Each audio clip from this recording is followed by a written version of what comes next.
Ketika Tuti, gadis desa Karangjati, difitnah mencuri beras, ia tak menyangka langkah kecilnya menguak konspirasi besar yang melibatkan aparat, mengguncang sistem, dan membangkitkan suara keadilan dari pelosok yang dilupakan.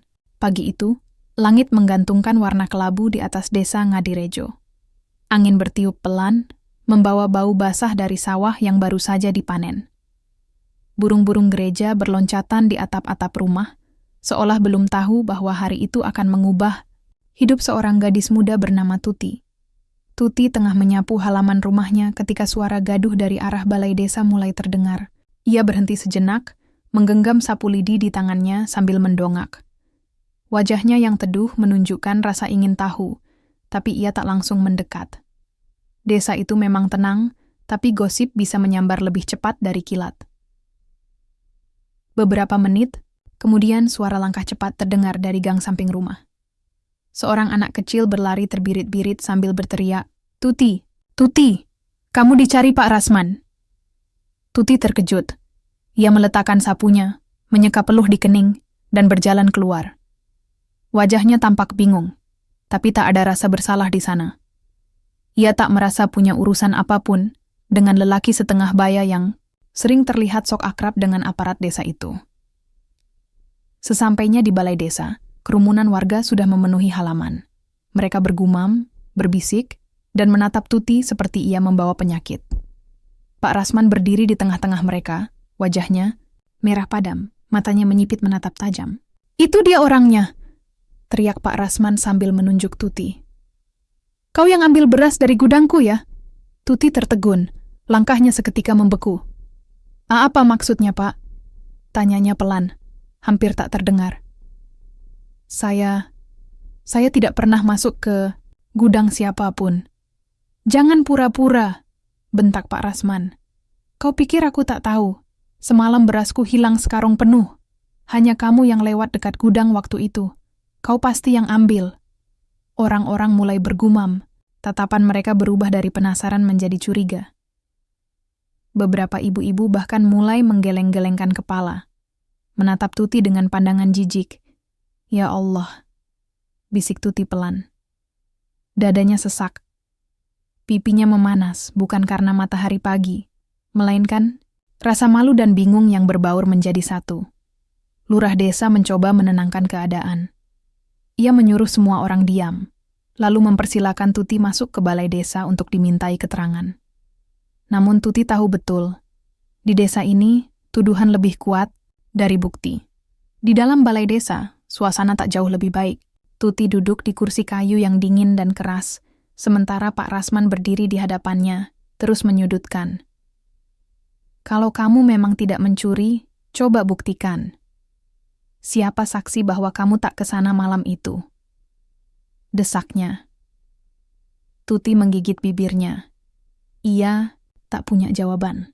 Malam itu ia memang keluar sebentar, membuang air limbah dari dapur.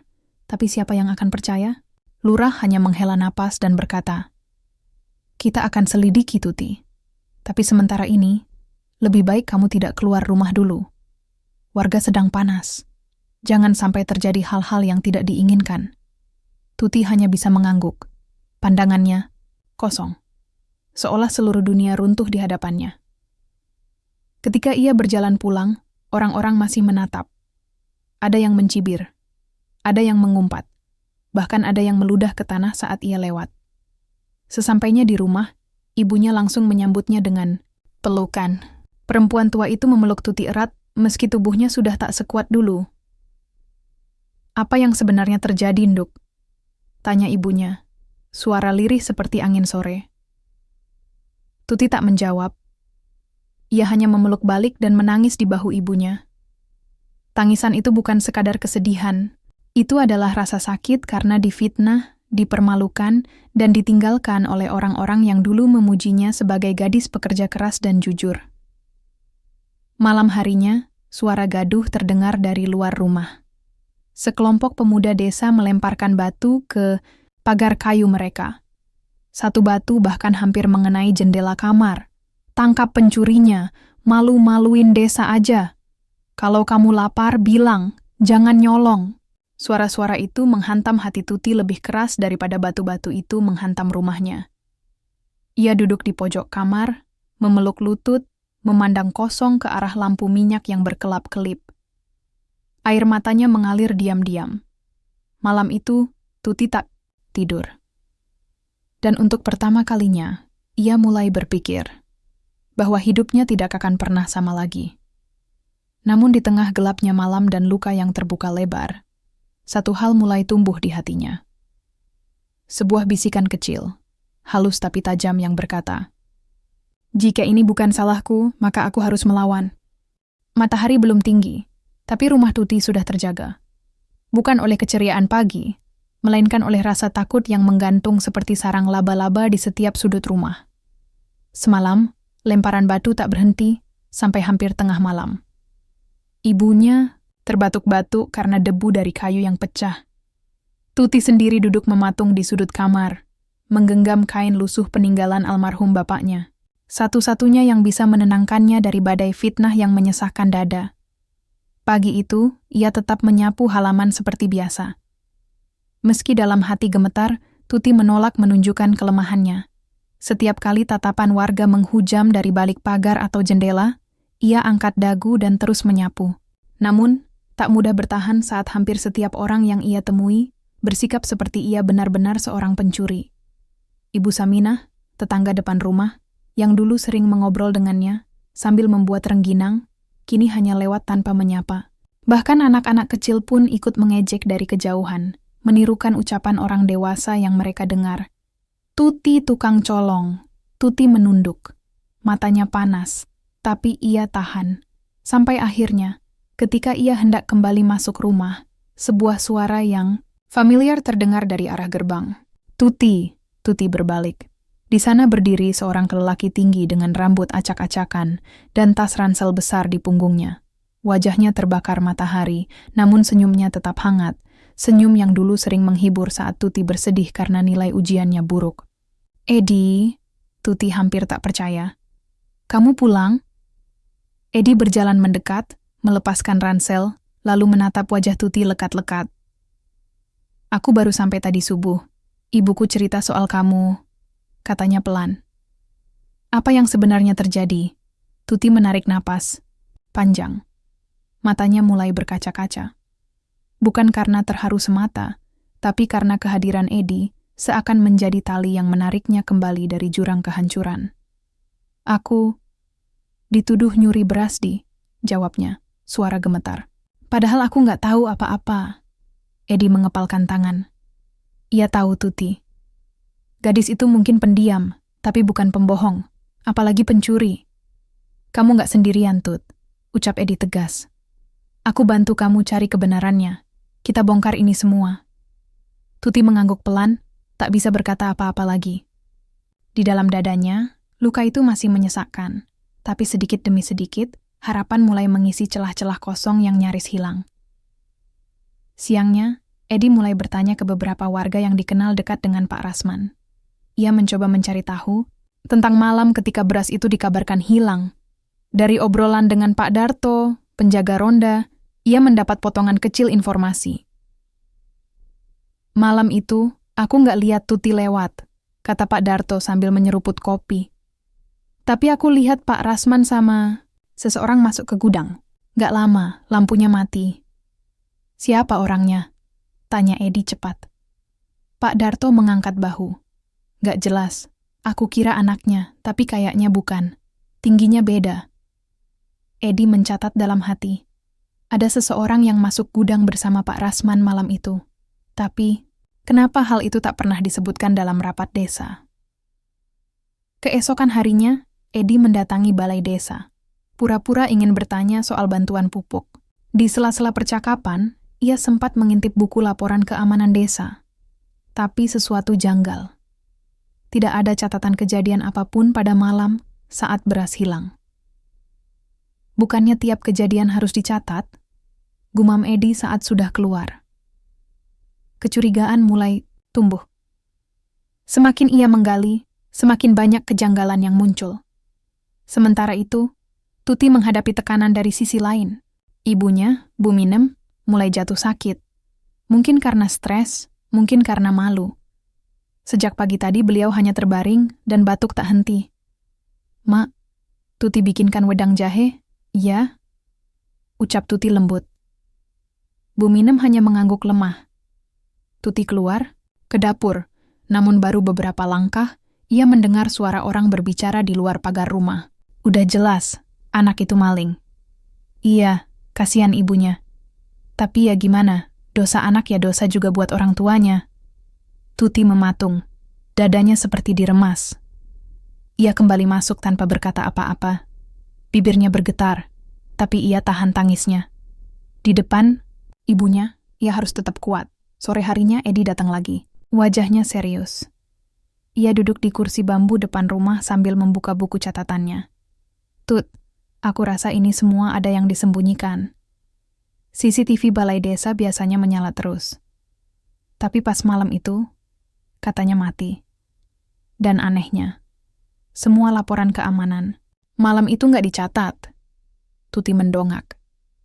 "Berarti, ada yang sengaja ngilangin jejak?" Edi mengangguk. "Bisa jadi, dan Pak Rasman bukan orang biasa. Dia punya kedekatan sama aparat. Aku curiga, dia nggak sendiri." Untuk pertama kalinya, mata Tuti menyala. "Aku nggak akan tinggal diam, Di. Kalau aku nggak salah, aku harus buktiin. Tapi, gimana caranya?" Edi tersenyum. Senyum tipis penuh keyakinan. "Kita cari saksi. Kita kumpulin bukti. Dan kalau perlu, kita bongkar semua ini dari akarnya." Tuti mengangguk. Dalam hatinya, luka itu masih ada. Tapi ia tahu, luka tak akan hilang jika dibiarkan menganga. Ia harus menjahitnya. Dengan kebenaran. Dengan keberanian. Dan malam itu, di tengah sunyi, di rumah kecil yang temaram oleh lampu minyak, dua anak muda duduk merancang sesuatu yang jauh lebih besar dari yang pernah mereka bayangkan. Sebuah pencarian. Bukan hanya untuk nama baik yang tercemar, tapi untuk keadilan yang sudah lama tenggelam di balik kekuasaan dan ketamakan. Hari ketiga sejak tuduhan itu dilemparkan. Desa Ngadirejo masih belum bisa melupakan nama Tuti, bukan karena ia dikagumi, tetapi karena ia kini dijadikan contoh keburukan. Namun, di balik semua itu, ada kekuatan yang mulai bergerak diam-diam. Tuti dan Edi kini menjadi dua bayangan yang tak lagi pasrah, melainkan mencari celah-celah kecil di balik kabut kebohongan yang membungkus desa. Pagi itu Tuti mengenakan jilbab abu-abu tua dan jaket lusuh. Ia menyamar, kalau bisa disebut begitu, karena niatnya bukan sekadar pergi ke pasar seperti biasanya, tapi mengikuti saran Edi untuk mencari jejak lain. Gudang tempat beras itu diduga dicuri. "Langsung ke sana sekarang?" tanya Tuti pelan saat bertemu Edi di gang sempit di belakang surau. Edi mengangguk. "Kalau kita tunggu lebih lama, bisa jadi semua bukti udah hilang." Mereka menyusuri jalan setapak menuju gudang Pak Rasman yang terletak di pinggiran desa. Gudang itu tampak sepi. Gembok besar tergantung di pintunya, tapi bagian belakangnya, yang berupa anyaman bambu setengah lapuk, tampak bisa dilewati. "Tunggu di sini," bisik Edi. Ia menyelinap masuk melalui celah bambu yang longgar. Tuti berjaga di luar, berdebar-debar. Suasana sekitar hening, hanya terdengar angin menyapu dedaunan kering, dan sesekali ayam berkokok dari kejauhan. Beberapa menit kemudian, Edi keluar. Wajahnya serius. "Ada yang aneh," katanya. "Apa?" "Lantai di dalam gudang ada bekas roda. Seperti roda gerobak atau troli. Tapi tanahnya nggak terlalu kotor. Seolah-olah dibersihin setelah dipakai. Berarti ada yang masuk dan keluar malam itu, tapi mereka nutupin jejaknya." Desis Tuti. Edi mengangguk. "Dan kamu tahu apa lagi yang lebih aneh? Ada satu karung bekas di pojokan yang masih punya label. Tulisannya, cadangan beras pemerintah." Tuti terbelalak. "Berarti, itu bukan beras milik pribadi?" "Bisa jadi itu beras bantuan, Tut. Tapi, dilabelin ulang, dan entah gimana ceritanya, dijadikan beras jualan oleh Pak Rasman." Tuti menatap Edi. Hatinya berdegup keras. Jika ini benar, maka tuduhan pencurian yang dilontarkan ke dirinya bukan hanya salah sasaran, tapi bisa jadi sebuah skenario untuk menutupi kejahatan yang lebih besar.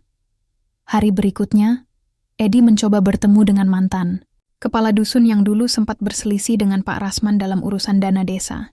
Namanya Pak Tegar, orang tua berambut putih dengan suara serak dan langkah tertatih. "Pak, saya tahu ini mungkin berisiko, tapi saya percaya Bapak tahu lebih dari yang Bapak tunjukkan," kata Edi pelan, di beranda rumah Pak Tegar. Pak Tegar memejamkan mata, menarik napas dalam-dalam. "Kalian anak-anak muda, hati-hati. Apa yang kalian pegang itu bukan cuma kebenaran, tapi nyawa juga bisa dipermainkan kalau menyentuh uang dan jabatan," gumamnya. Edi menelan ludah. "Kami tidak ingin diam, Pak. Teman saya difitnah. Dan ini sudah keterlaluan." Pak Tegar menatap Edi, lalu beranjak masuk. Beberapa menit kemudian, ia kembali membawa map lusuh berisi fotokopi dokumen. "Ini catatan distribusi beras bantuan dari tahun lalu. Harusnya sampai ke warga miskin. Tapi banyak yang tidak menerima.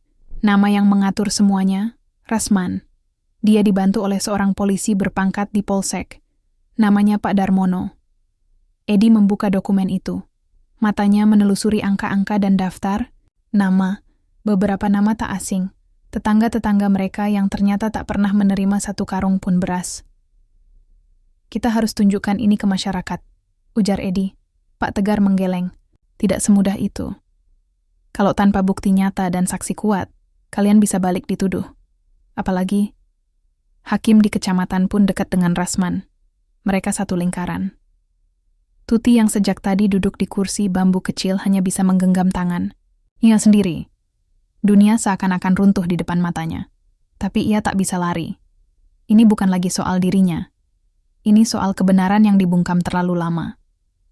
Malam harinya Edi dan Tuti berdiskusi lagi. "Kita perlu saksi." "Tapi siapa?" tanya Tuti. Edi terdiam. Lalu ia mengingat sesuatu. Ada satu orang yang mungkin tahu lebih banyak. Dulu dia supir truk yang sering ngangkut beras bantuan dari kecamatan ke desa. Namanya Pak Manto. Tapi dia pindah ke desa sebelah setelah tabrak lari yang mencurigakan 2 tahun lalu. "Kamu pikir dia masih hidup?" "Aku harap begitu." Tuti menggigit bibir. "Kalau dia bersedia bicara, itu bisa jadi titik balik." Edi mengangguk. "Kita cari dia besok. Aku pinjam motor saudara di desa seberang." Tuti memandang Edi dalam-dalam. "Kamu yakin gak takut?" Edi tertawa kecil. "Yang aku takutin itu bukan ancaman, tapi melihat kamu terus menderita tanpa alasan." Tuti tersenyum. Senyum pertama yang tulus sejak semua ini dimulai. Namun malam itu juga, satu kejadian membuat mereka sadar bahwa langkah mereka mulai diketahui. Ketika mereka pulang dari rumah, Pak Tegar, sebuah batu besar dilemparkan ke arah mereka dari balik semak-semak. Batu itu menghantam pagar, membuat suara keras memecah malam. Tak lama kemudian, ada suara motor menderu kencang menjauh. Tuti menoleh cepat ke Edi. Mereka tahu. Edi mengepalkan tangan. "Berarti kita harus bergerak lebih cepat." Dan malam itu, mereka tidur dengan waspada. Sebab mereka tahu, jejak yang mereka ikuti bisa saja terhapus oleh tangan-tangan berkuasa sebelum sempat diperlihatkan kepada siapapun. Namun satu hal tak bisa dihapus, tekad untuk memperjuangkan yang benar. Pagi itu, langit di desa Ngadirejo tampak mendung, seolah mencerminkan suasana hati Tuti dan Edi yang semakin penuh tekanan. Meski sempat dihantui kejadian pelemparan batu malam sebelumnya, mereka tak gentar. Hari ini mereka akan mencari Pak Manto, lelaki yang mungkin menyimpan kunci penting untuk membuka tabir kegelapan yang membungkus tuduhan terhadap Tuti. Edi sudah meminjam motor dari sepupunya. Tuti duduk di belakang, tangannya menggenggam erat pinggang Edi. Tak hanya karena jalanan yang rusak, tapi juga karena perasaan cemas yang tak bisa ia sembunyikan. "Kalau kita ketemu dia, kamu yakin dia mau bicara?" tanya Tuti sambil melawan angin yang menerpa wajahnya. "Kita nggak punya pilihan selain mencoba. Satu suara jujur bisa lebih kuat dari 1000 kebohongan," jawab Edi yakin. Perjalanan ke desa seberang memakan waktu lebih dari 1 jam. Mereka berhenti di warung kecil untuk bertanya-tanya, dan akhirnya mendapatkan petunjuk.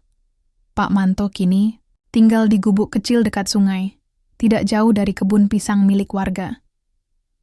Ketika mereka tiba, seorang pria parubaya dengan tubuh kurus dan mata yang sayu menyambut mereka dengan curiga. Pak Manto. Ia mengenali nama Edi. Dulu mereka pernah saling sapa saat Pak Manto masih sering lewat membawa truk. "Ada apa kalian cari saya ke sini?" tanyanya pelan. Suaranya serak, seperti jarang digunakan untuk berbicara panjang. Edi memandang Tuti, lalu kembali ke Pak Manto. "Kami mau bicara soal beras bantuan, dan soal malam ketika beras itu diduga dicuri." Pak Manto terdiam. Tangannya gemetar saat menyulut rokok kretek yang tinggal separuh. "Kenapa sekarang? Kalian tahu nggak? Saya hampir mati karena tahu terlalu banyak. Kecelakaan itu, bukan kecelakaan. Ada rem saya yang dipotong waktu saya mau lapor ke kantor kabupaten," katanya lirih. Tuti menggenggam tangan Pak Manto. "Tapi saya dijadikan kambing hitam, Pak. Saya difitnah mencuri. Semua mata memandang saya kotor. Saya bahkan nggak bisa keluar rumah tanpa dicaci." Pak Manto menatap wajah Tuti yang polos, namun penuh luka. Ia menarik napas panjang. "Saya ingat malam itu. Ada truk yang datang diam-diam. Saya tahu karena saya tinggal nggak jauh dari gudang. Truk itu bukan truk biasa. Platnya palsu. Tapi yang paling saya ingat, ada polisi berjaga di ujung gang. Bukan polisi biasa, tapi Pak Darmono sendiri." Edi menggertakkan gigi.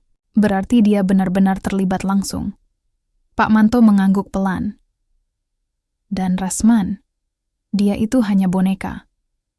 Yang mainkan semua itu adalah mereka yang lebih tinggi, termasuk hakim dari kecamatan. Karena beras itu, sebagian dikembalikan ke pihak-pihak tertentu dalam bentuk uang terima kasih. Kalau kalian bongkar ini, kalian akan dilenyapkan sebelum sempat buka suara. "Lalu, kenapa Bapak mau cerita sekarang?" tanya Tuti. Pak Manto memandang jauh ke arah sungai. "Karena saya capek hidup dalam ketakutan. Saya tidak mau mati sia-sia. Kalau saya bisa bantu kalian membongkar semua ini, biar nama saya bersih sebelum saya benar-benar mati." Tuti dan Edi merekam pernyataan Pak Manto dengan kamera ponsel. Suaranya pelan namun jelas. Meski wajahnya sebagian tertutup topi lusuh, getaran emosi dalam suaranya menyampaikan segalanya. Namun saat mereka hendak pulang, mereka menyadari sesuatu. Motor mereka dirusak. Ban belakang kempes dan jok sobek. Tuti tercekat. "Mereka tahu kita di sini." Edi menatap sekeliling. Tak ada siapa-siapa, tapi rasa diawasi begitu kuat. "Ayo, kita dorong motor sampai bengkel di pertigaan tadi." "Gak aman di sini," ujarnya.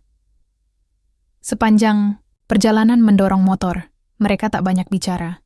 Tapi pikiran mereka dipenuhi skenario terburuk. Jika langkah mereka semakin dekat ke pusat kejahatan, maka serangan balik pun akan semakin kejam. Kembali ke desa, mereka memutuskan untuk menemui Pak Rinto, seorang guru yang dikenal bijak dan dihormati. Ia juga dikenal tidak suka dengan gaya hidup Rasman dan gengnya. Mungkin, pikir Tuti, sudah saatnya mereka menggandeng suara dari dalam masyarakat.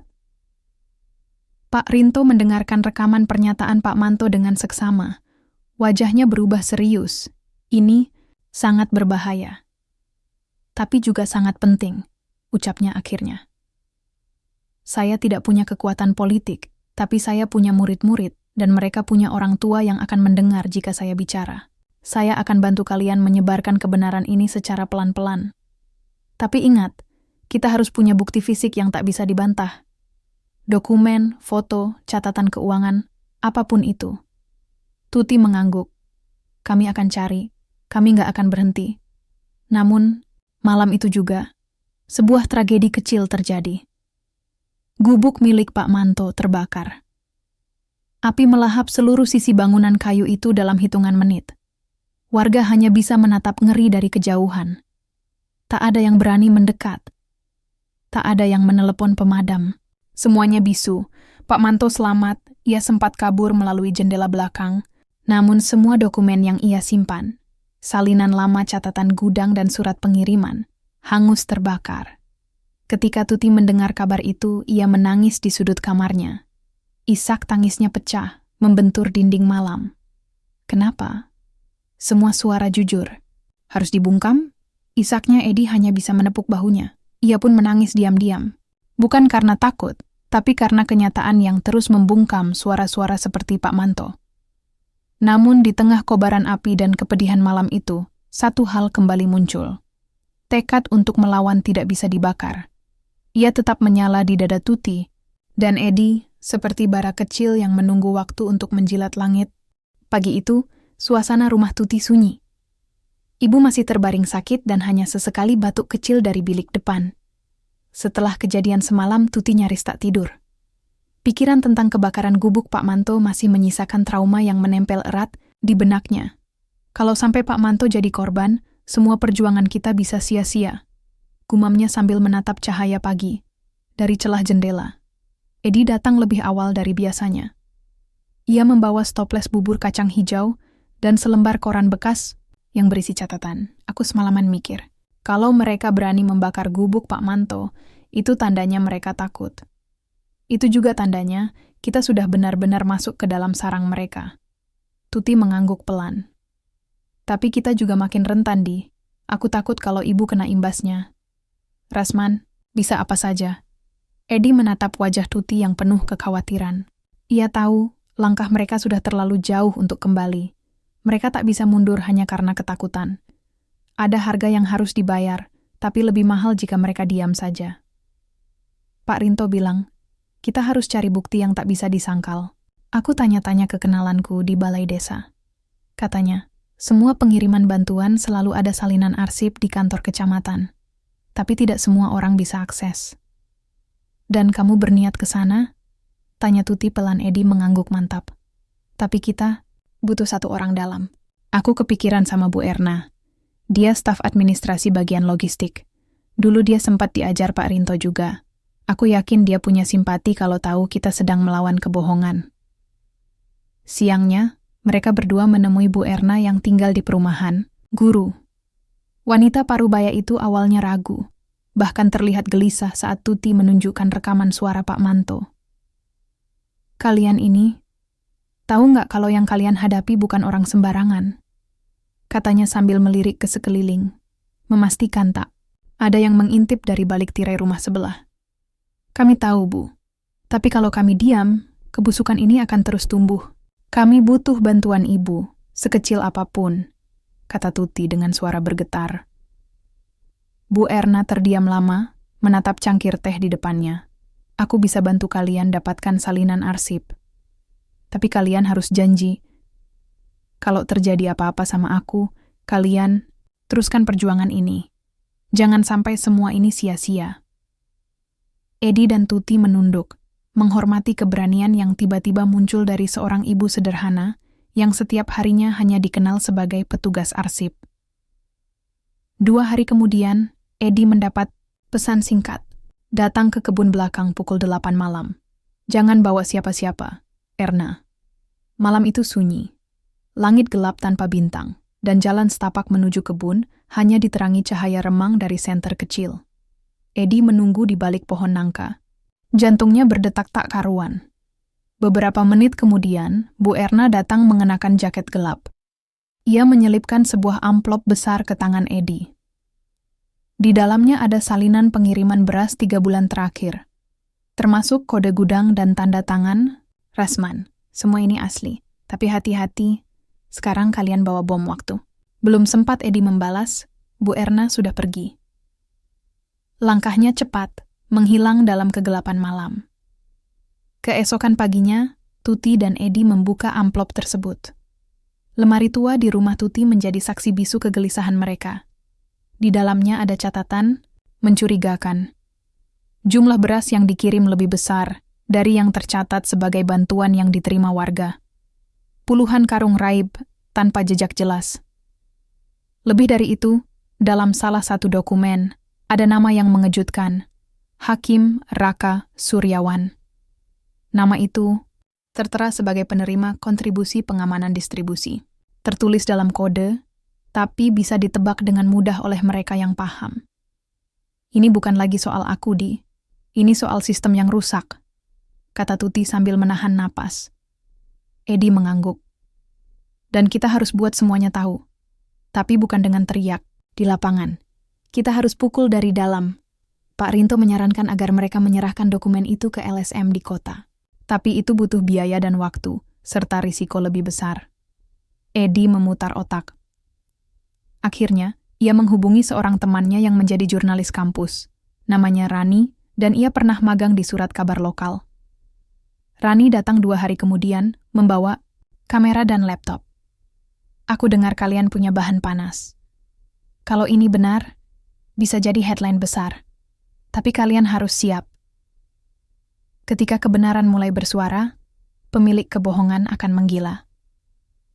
Tuti menatap Rani, lalu ke Edi. Tak ada rasa takut di matanya. Kami sudah terlalu jauh untuk mundur. Apapun yang terjadi, kami akan jalan terus. Namun, ketika malam kembali turun, ada suara yang mengguncang rumah Tuti. Dor! Seseorang melempar batu besar ke jendela, disusul secarik kertas yang tertempel di kayu kusen. Berhenti sebelum nyawa jadi taruhan. Tuti mematung. Kertas itu terbang jatuh ke lantai, terbuka oleh angin. Ancaman itu jelas, terlalu jelas. Tapi di dalam dirinya, sesuatu justru menyala. Bukan ketakutan, tapi keberanian. Dengan tangan gemetar, ia mengambil pena dan menulis di balik kertas itu. Jika suara kami tak bisa kalian bungkam, maka ketakutan kalianlah yang akan runtuh duluan. Ia menempelkan kertas itu kembali ke jendela, sebagai jawaban diam yang paling lantang. Angin dini hari berembus lebih kencang dari biasanya. Rumah-rumah di Dusun Karangjati seperti merapat dalam ketakutan. Warga tidak ada yang tahu bahwa malam sebelumnya, rumah Tuti nyaris dilempari molotov, kalau saja Edi tidak berjaga di depan pagar. Kita sudah melewati batas yang membuat mereka panik, ujar Edi sambil memungut sumbu botol pecah yang tak sempat dinyalakan. Tapi itu juga berarti kita semakin dekat dengan kebenaran. Tuti hanya diam. Matanya merah, bukan karena takut, tapi karena marah. Yang selama ini hidupnya tenang, kini harus berjaga setiap malam. Yang selama ini hanya dikenal sebagai anak gadis biasa, sekarang menjadi ancaman bagi orang-orang yang terbiasa bersembunyi di balik kekuasaan. Pagi itu, Rani membawa berita buruk. Bu Erna, dia dipindahkan keluar kota, mendadak. Tidak ada surat resmi, hanya instruksi dari atas. Kalian tahu artinya kan? Tuti mengangguk, suaranya nyaris tak terdengar. Mereka mulai bersih-bersih jejak. Pak Rinto berdiri di depan papan tulis, menulis beberapa nama dengan kapur putih. Di belakang ruang kelas itu, Edi, Tuti, dan Rani duduk memperhatikan. Rasman adalah kunci awal. Tapi ini jauh lebih besar. Nama-nama di dokumen itu bukan sekadar pemangku jabatan lokal. Hakim Raka Suryawan adalah salah satu pemutus perkara penting di tingkat provinsi. Kalau dia terlibat, kita sedang bermain di jalur yang sangat licin. Apa kita masih bisa menang, Pak? Tanya Edi ragu. Pak Rinto meletakkan kapur, lalu menatap mereka satu persatu. Bukan soal menang atau kalah. Ini soal membangunkan yang tertidur. Ketika kebenaran dibungkam, maka keberanian harus bersuara lebih keras. Sementara itu, desas-desus mulai menyebar. Tuti disebut-sebut sebagai biang onar, sebagai gadis tak tahu diri yang menuduh pejabat tanpa dasar. Bahkan, ada yang menyebar fitnah bahwa ia dibayar oleh pihak oposisi. Di pasar, para pedagang mulai menghindar. Di mushola, ibu-ibu tak lagi mengajak Tuti bicara. Bahkan anak-anak kecil dilarang bermain dekat rumahnya. Ini lebih menyakitkan dari apapun, gumam Tuti sambil memandangi jalanan sepi di depan rumahnya. Bukan karena mereka benci, tapi karena mereka ketakutan. Namun, di tengah semua itu, datang satu kejutan tak terduga. Seorang pemuda bersepeda berhenti di depan rumah. Ia menyerahkan sebuah amplop, lalu pergi tanpa bicara, isinya mengejutkan. Di dalamnya ada foto-foto pengiriman beras ke gudang kosong. Ada juga rekaman suara Rasman sedang mengatur pembagian dengan suara laki-laki lain yang tak dikenal. Dan satu hal yang membuat darah Tuti membeku, di pojok kanan bawah rekaman, ada suara lembut, terdengar samar. Hati-hati dengan anak itu. Kalau perlu, selesaikan diam-diam. Itu suara Hakim Raka. Malam itu, Rani berjuang keras mengunggah berita ke kanal milik komunitas pers mahasiswa. Ia menulis artikel panjang, disertai bukti foto dan audio yang dikumpulkan Tuti dan Edi. Judulnya, Jejak Hitam di Karangjati, Skandal Beras dan Kekuasaan yang Membusuk. Artikel itu menyebar cepat. Dalam hitungan hari, media lokal mulai melirik. Bahkan, satu stasiun radio menghubungi Rani untuk wawancara. Tuti tak pernah membayangkan kisahnya akan terdengar sejauh itu. Namun, saat kabar itu sampai ke telinga Rasman, amarahnya tak bisa dibendung. 3 hari kemudian, saat Edi pulang dari balai desa, ia disergap 2 pria tak dikenal. Mereka memukulinya hingga babak belur, lalu membuangnya di dekat sungai. Warga yang menemukannya sempat mengira Edi sudah tak bernyawa. Tuti berlari dari rumah saat mendengar kabar itu. Ia menemukan Edi di ruang perawatan bidan desa, dengan wajah penuh luka dan tubuh lebam. Tapi yang paling membuatnya tak bisa menahan tangis adalah senyum kecil yang masih terpancar dari bibir Edi. "Aku masih hidup, berarti kita belum kalah." Tuti memegang tangan Edi erat-erat. "Maaf, Di. Ini semua karena aku." "Bukan, Tut. Ini karena mereka takut. Mereka takut pada kamu. Takut pada kebenaran yang kamu pegang." Beberapa hari kemudian, situasi memburuk. Rani menghilang. Nomor ponselnya tak aktif, rumah kontrakannya kosong. Tidak ada yang tahu kemana ia pergi. Hanya sebuah catatan tertinggal di laci. "Kalau kalian baca ini, aku mungkin sudah diamankan. Tapi simpan salinan kedua di bawah meja kayu rumah Tuti. Jangan biarkan suara kita padam." Tuti membaca surat itu dengan tangan gemetar. Tangisnya pecah. Dunia seolah runtuh satu demi satu. Namun di tengah reruntuhan itu, dia menemukan cahaya kecil yang tak padam. Tekad. "Kalau kalian pikir ini akan menghentikanku, kalian salah besar," ucapnya pelan, namun penuh nyala. Akhir bab ini menandai titik balik. Tuti bukan lagi gadis desa biasa. Ia menjadi simbol perlawanan, suara yang tak bisa dibungkam oleh kekuasaan. Angin siang mengibas-ngibas gorden tua di ruang tengah rumah Tuti. Ibu masih tidur, tubuhnya makin kurus, nafasnya makin pendek. Namun hari ini, bukan sakit yang membuat Tuti terjaga penuh, melainkan pilihan. Ia bisa diam dan membiarkan semua ini berlalu atau berdiri, meski hanya sendiri. Edi sudah pulih cukup baik untuk duduk di kursi. Luka di pelipisnya masih membiru, tapi semangat di matanya jauh dari redup. "Kita harus selesaikan ini, Tut. Kita sudah terlalu dekat," katanya. Tuti mengangguk. "Tapi kita tidak cukup kuat sendirian. Kita butuh suara yang lebih besar." Edi mengambil salinan dokumen dari bawah meja kayu, seperti yang ditulis Rani. Ada beberapa berkas tambahan, termasuk satu flash disk kecil berwarna merah. Saat dicolok ke laptop, mereka menemukan isi yang membuat dada mereka bergemuruh. Rekaman video. Di dalamnya terlihat ruang kecil. Kamera tersembunyi merekam pertemuan 4 orang. Rasman, Hakim Raka, seorang polisi berseragam dengan nama Arif di dadanya. Dan satu lagi, lelaki berjas hitam dengan wajah tak dikenal. "Kalau kasus si Tuti itu diangkat ke ranah hukum, kita habis." Suara Rasman terdengar jelas. Hakim Raka menimpali. "Selesaikan saja sebelum masuk meja pengadilan. Paling lambat minggu depan. Gunakan pasal pencemaran nama baik. Tekan media. Beres." "Kalau dia melawan?" tanya polisi bernama Arif.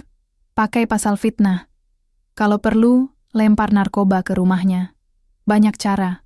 Anak desa mana bisa melawan?" Tuti menahan nafas, tangan mengepal. Ia tak percaya, hidupnya sedang dipermainkan oleh mereka. Seolah ia bukan manusia, hanya angka yang bisa disingkirkan demi ambisi. Edi menatap Tuti. "Kita rilis ini. Sekarang." Tuti mengangguk pelan, lalu menghubungi satu-satunya orang yang masih mungkin membantu, Rendra, wartawan lokal senior yang pernah dibantu almarhum ayahnya semasa hidup. Rendra datang menjelang maghrib. Rambutnya sudah memutih, tapi suaranya masih lantang. "Ayahmu dulu pernah bantu aku saat aku nyaris di penjara karena tulisanku. Sekarang giliran aku bantu anaknya. Ia membawa laptop, modem, dan kamera. Mereka menghabiskan malam itu membuat artikel, memotong video, dan menyusun kronologi. Tuti menulis dengan tangan sendiri, meski dadanya bergetar dan tangannya dingin. Judul artikel: Persekongkolan hitam, skandal beras, suap hakim, dan rencana pembungkaman seorang gadis desa. Artikel dan video itu diunggah ke blog milik Rendra dan dibagikan ke semua kanal media sosial. Tak lama, tagar nyenin kebenaran Tuti dan skandal Karangjati menjadi viral di jagat maya.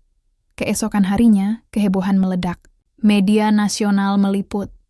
Talk show sore membahas video itu. Pakar hukum mulai bersuara. Komisi Yudisial dan Kepolisian Pusat mulai menyelidiki. Rasman tak bisa dihubungi.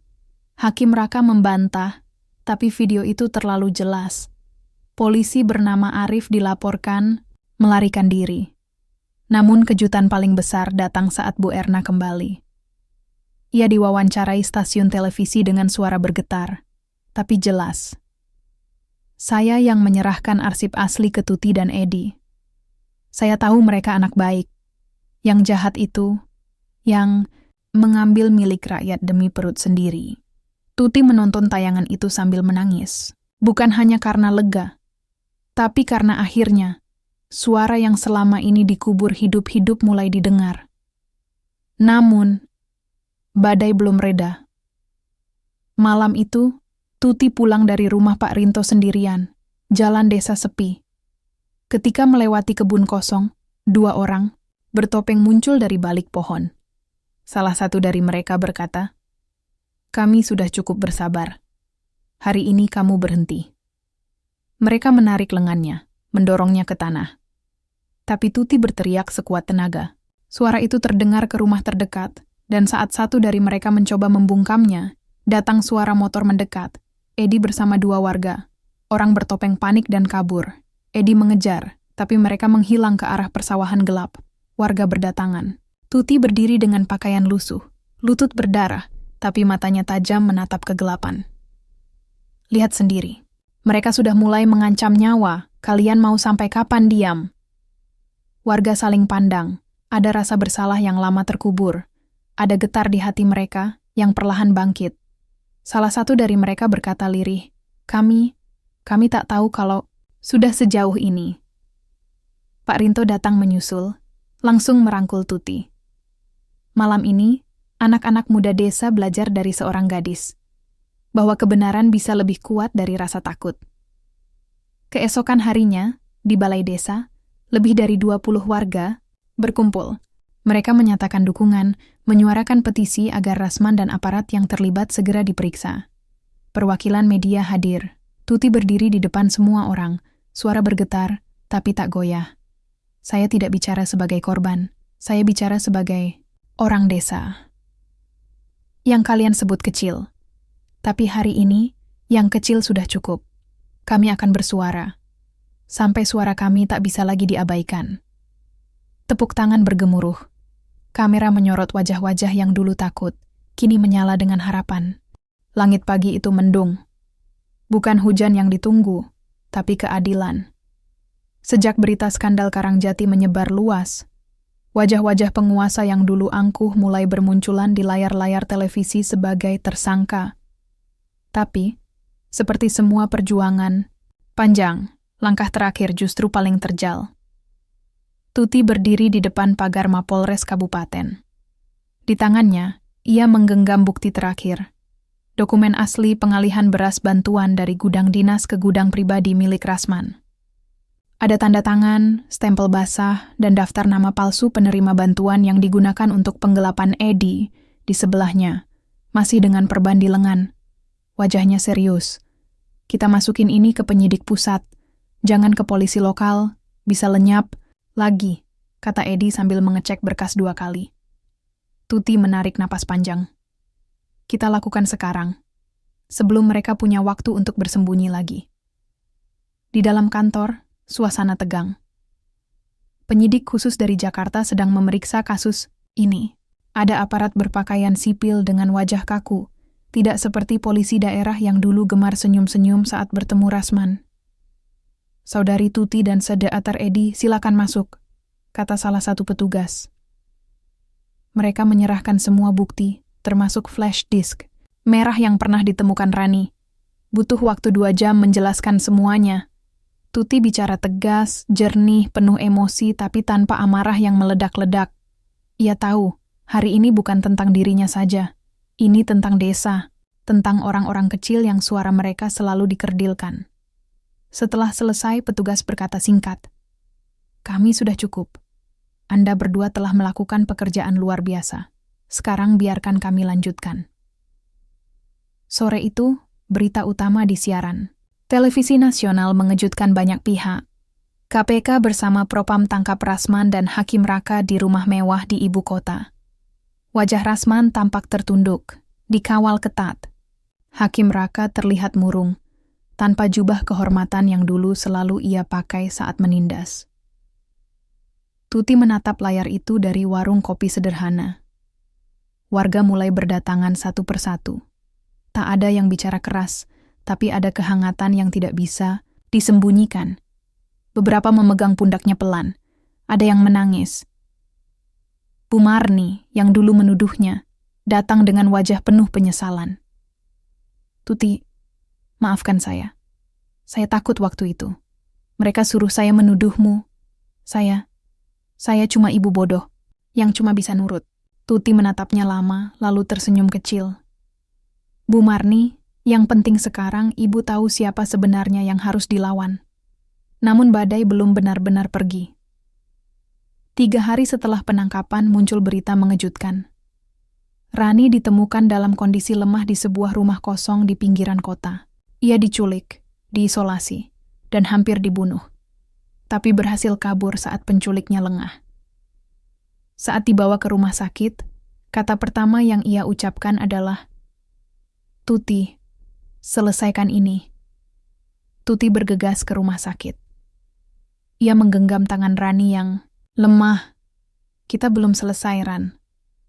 Tapi kita lebih kuat sekarang. Aku janji, tak satu pun dari mereka yang akan bisa menghapus jejak ini lagi." Di desa, suasana berubah drastis. Warga menggelar doa bersama. Di balai desa, digelar forum warga untuk membentuk tim pengawas distribusi bantuan agar tidak terulang penyalahgunaan. Pak Rinto, yang selama ini membantu dari balik layar, berdiri di depan forum. Yang terjadi pada Tuti bukan akhir, tapi awal dari bangkitnya desa ini. Karena sekali kita tahu caranya melawan, kita tak akan pernah diam lagi. Tepuk tangan menggema. Tuti berdiri di samping Pak Rinto, matanya berkaca-kaca. Ia tidak tahu sejak kapan ia menjadi pemimpin, tapi ia tahu, ia hanya melakukan satu hal, berkata jujur dan tidak menyerah.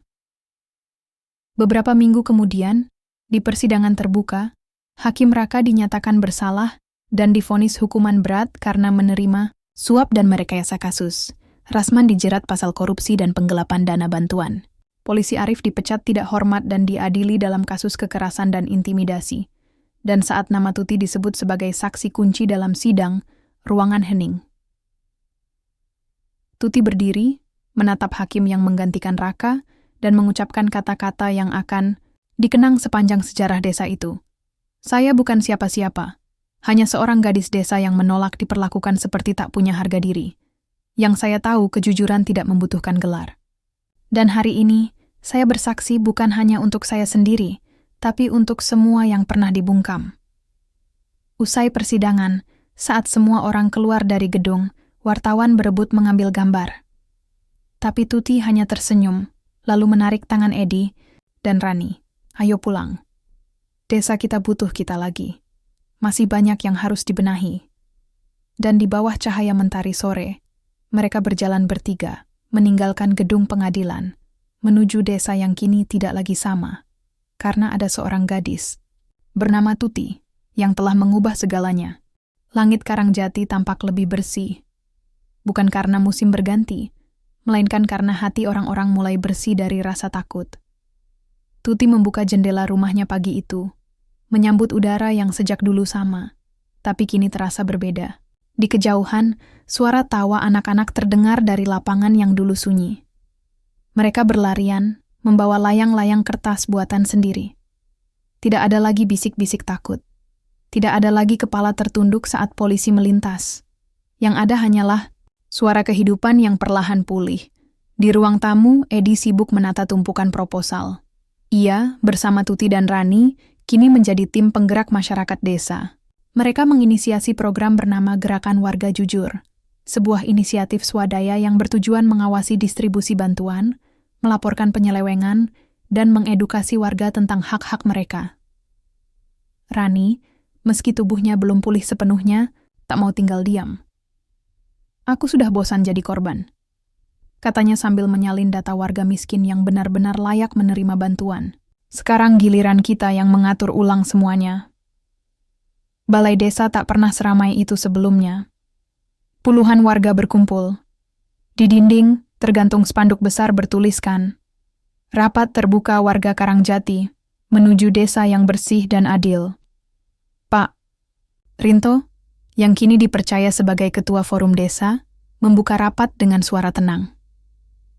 "Kita bukan bicara tentang masa lalu hari ini. Kita bicara tentang masa depan. Masa depan yang harus kita rebut bersama. Bukan tunggu dari pusat." Tuti naik ke podium sederhana. Ia membaca daftar kebutuhan utama desa, perbaikan saluran irigasi, akses kesehatan, dan pendidikan. Kita semua tahu, kita pernah salah percaya. Tapi sekarang kita tahu cara melindungi desa kita. Mari kita mulai dari hal kecil. Transparansi. Seorang warga angkat tangan. Namanya Pak Jumadi. Dulu diam 1000 bahasa, kini bicara lantang. Saya dulu diam karena takut, tapi sekarang saya percaya pada Tuti dan kawan-kawan. Kalau kalian butuh orang untuk jaga gudang bantuan, saya siap jaga siang malam. Tawa dan tepuk tangan memenuhi ruangan. Pekan demi pekan berlalu. Desa Karangjati berubah. Bantuan yang datang tak lagi diselewengkan. Gudang penyimpanan terbuka untuk diperiksa warga setiap bulan. Sekolah yang dulu kekurangan buku, kini punya perpustakaan kecil sumbangan dari relawan luar kota yang tergerak membaca kisah Tuti di media. Yang paling menyentuh adalah peresmian Rumah Baca Tuti, sebuah bangunan kecil di samping balai desa, tempat anak-anak belajar, membaca, dan bercita-cita. Tuti berdiri di depan bangunan itu sambil memegang gunting pita sederhana. "Ini bukan rumah untuk mengenang aku," katanya sambil tersenyum. "Ini rumah untuk mengingat bahwa satu suara bisa mengubah banyak nasib." Namun di tengah semua itu, Tuti tetap tak melupakan ibunya yang kini lebih sering diam. Trauma yang dialaminya terlalu dalam. Tapi tiap kali melihat Tuti pulang membawa kabar baik dari rapat desa atau menulis di teras, senyumnya kembali, walau samar. Pada suatu sore, ibunya berkata lirih, "Bapakmu pasti bangga. Lihat kamu berdiri, meski dihancurkan berkali-kali." Tuti memeluk ibunya dengan air mata tak tertahan. "Aku cuma meneruskan apa yang beliau ajarkan, Bu. Jangan pernah tunduk pada kebohongan." Di sisi lain, Edi dan Rani mulai merancang program pelatihan jurnalistik warga. Mereka ingin agar setiap ketidakadilan yang terjadi bisa langsung dilaporkan dan dicatat. "Kita tak bisa mengandalkan media besar terus," kata Rani. "Kalau kita bisa bikin berita dari desa sendiri, dunia akan dengar lebih cepat." Tuti mengangguk setuju. Ia pun mulai menulis artikel pendek, opini, dan bahkan puisi tentang harapan dan perlawanan. Beberapa tulisannya dimuat di media online. Banyak pembaca menulis ulang ceritanya, menjadikannya inspirasi di berbagai daerah. Namun perubahan itu tidak berjalan mulus. Masih ada sisa-sisa orang yang dulunya terlibat, yang merasa terancam. Beberapa mencoba mengacaukan rapat, menyebar fitnah baru, tapi warga kini sudah berbeda. Setiap upaya mengganggu langsung dibalas dengan solidaritas. Setiap fitnah dibungkam oleh fakta, dan setiap ketakutan dijawab dengan keberanian kolektif. Warga Karangjati telah belajar dari Tuti, dari perjuangan mereka sendiri. Pada hari ulang tahun desa, untuk pertama kalinya dalam sejarah, bendera dikibarkan diiringi lagu yang dinyanyikan seluruh warga, bukan hanya pejabat. Tuti diminta naik ke panggung dan diberi piagam kehormatan dari kabupaten. Tapi ia hanya berkata, "Saya terima ini bukan karena saya pahlawan, tapi karena kalian membuktikan bahwa desa kecil pun bisa menjadi besar kalau kita tidak takut lagi." Dan saat senja menutup langit Karangjati, Tuti duduk di teras rumah, menatap halaman yang dulu sepi. Di pangkuannya, buku tulis terbuka. Ia menulis kalimat pembuka untuk artikel barunya. Keadilan bukan hadiah, ia harus diperjuangkan. Tapi ketika satu orang berani bicara, yang lain akan menyusul. Dan dari situ, bangsa bisa diselamatkan. Pagi itu, Karangjati diliputi keheningan yang tak biasa.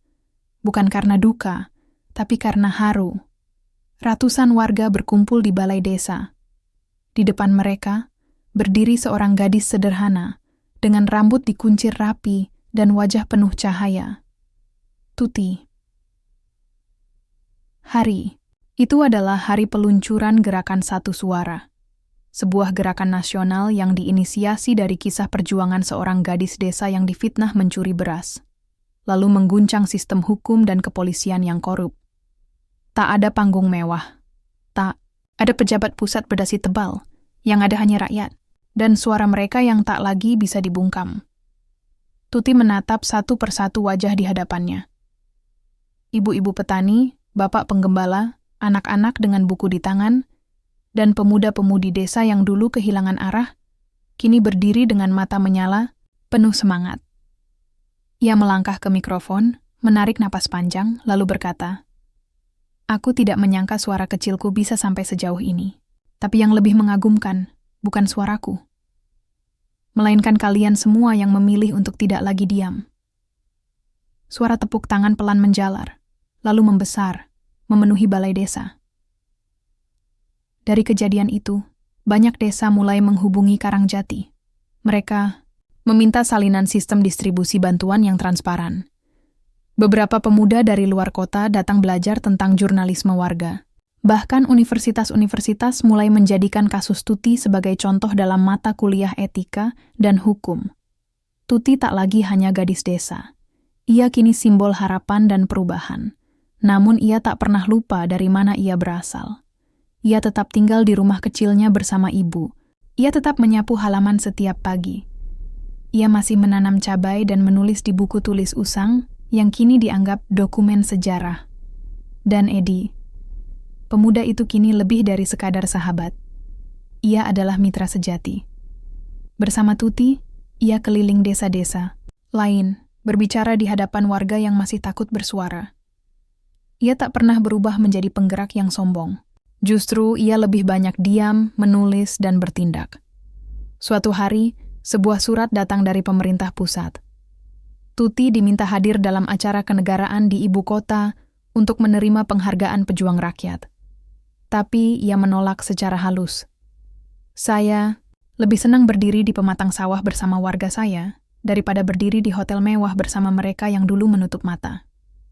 Namun, ia mengirimkan pesan video yang kemudian ditayangkan secara nasional. Dalam video itu, Tuti berkata dengan lirih tapi tegas, "Jangan beri aku penghargaan. Beri keadilan bagi mereka yang masih hidup dalam kebohongan dan ketakutan. Jangan rayakan aku. Rayakan keberanian rakyat yang bangkit dari diam." Malam itu, Desa Karangjati menggelar acara kecil. Bukan pesta, tapi doa syukur. Semua warga duduk di halaman balai desa, di bawah lampu-lampu gantung yang dirangkai dari botol bekas. Anak-anak membaca puisi. Para ibu menyanyikan lagu daerah. Para bapak menyampaikan harapan untuk panen berikutnya. Tuti duduk di barisan tengah. Di sampingnya Edi dan Rani. Mereka bertiga menatap langit malam yang dihiasi bintang. Bukan hanya langit yang terang. Hati mereka pun kini terbuka. "Kalau dulu ada yang bilang hidup kita hancur karena fitnah," kata Rani pelan, "kini aku bersyukur. Karena dari kehancuran itu, kita bangun kekuatan yang tidak bisa dibeli siapapun." Edi tersenyum. "Kadang, Tuhan menyembunyikan keadilan dalam luka. Tinggal kita mau menggali atau tidak." Tuti menatap mereka. Matanya berkaca-kaca. Lalu ia berkata, "Terima kasih sudah tidak menyerah, karena 1 suara tidak cukup. Tapi kalau 1000 suara, maka gunung pun bisa runtuh." Hari berganti hari. Tuti mulai menulis buku, bukan tentang dirinya, tapi tentang orang-orang yang diam-diam berjasa. Rani, Edi, Pak Rinto, dan bahkan Bu Marni yang berani mengaku salah. Buku itu berjudul Suara dari Tanah yang Dilupakan. Saat buku itu dirilis, ia dikirim ke berbagai pelosok negeri. Banyak pembaca menulis surat kepadanya. Ada seorang buruh dari Sumatera yang bilang, "Setelah baca kisahmu, saya melaporkan pabrik saya ke dinas karena tidak dibayar layak." Ada nelayan dari Kalimantan yang bilang, "Saya percaya, meski orang kecil, saya punya hak untuk hidup jujur." Tuti membaca surat-surat itu sambil menangis. Bukan karena sedih, tapi karena ia sadar, perjuangannya tidak sia-sia. Pada suatu pagi, saat matahari menembus kabut tipis Karangjati, seorang anak kecil mendekatinya. "Mbak Yu Tuti, aku mau jadi sepertimu. Tapi aku nggak bisa pidato, nggak bisa nulis." Tuti tersenyum dan berjongkok di hadapan anak itu. "Kamu nggak harus bisa semua itu. Kamu cukup jujur, dan jangan takut bilang tidak kalau melihat yang salah." Anak itu mengangguk mantap. Dan saat ia berlari kembali ke teman-temannya, Tuti menatap langit yang perlahan memutih. Ia tahu perjalanannya belum selesai. Tapi untuk pertama kalinya dalam hidupnya, ia tahu dunia bisa berubah, dimulai dari suara kecil, suara seorang gadis desa yang difitnah mencuri beras, tapi memilih melawan.